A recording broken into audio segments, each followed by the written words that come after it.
तूर काढता काढता झाला घोर.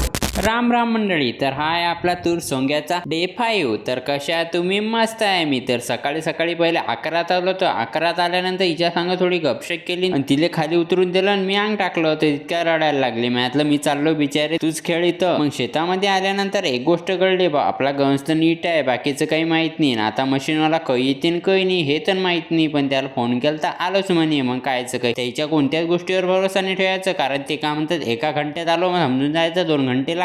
तितक्यात आपले पोते आणि ताळपत्री पाहिली तर नीट होती. मग आणि ती तिथून उचलून आलो डायरेक्ट काठी खाली आल्यानंतर सगळ्यात पहिले काठी खाली दिलं बा आतरून, कारण मशीनवाला कधी येतील कधी नाही. मग तितक्यात बोरच होत जा. म्हटलं करा काय, चला म्हटलं लावली होईल. तर लावले आल्यानंतर तुम्हाला एक क्वेश्चन विचारलं होते की आपल्याला तूर किती होते. तर काही जण म्हणत जात 20, तर 15, कोणी 8, कोणी 10, कोणी 5. खरं काही किती झाली ते तुम्हाला नंतर सांगतो. आणि तितक्यात ध्यानात आलं तर मशीन तर राहुलच्या वरात आहे. तर राहुल तर आलताबा लावले. मग त्याच्या संग थोडेफार गपशेक केली, कारण म्हटलं आली की नाही मशीन. म्हणे सध्यात आली, तू तूर काढायसाठी 1 तास तर लागतो. मग तितक्या वेळ मी करू काय. म्हटलं तू तूर काढ, मी करतो थोडा आरामच्या साईडला जाऊ द्या, पहिले जेवण करून येऊ द्या रे बा, कारण सकाळपासची भूक लागल ती ताकद ना. मग तितक्यात भेटलो जेवण करायला. जेवण करता करता लक्ष गेली इकडे, आता आपण जेवण करायला हे तसेच राहतील का. मग त्याले पण दिले बा थोडीफार पोळी टाकून. त्याच्या संग मस्तपैकी जेवण वगैरे केलं. आणि आपले अमोल भाऊ म्हणत मी तूर काढायला आलो. मग तितक्यात म्हटलं 10 वाजता सांगून तू तर आला 2 वाजता, असं असते का. मग त्यानं मशीन वगैरे लावली. मग झाली बा आपली तूर काढण्यासाठी सुरुवात.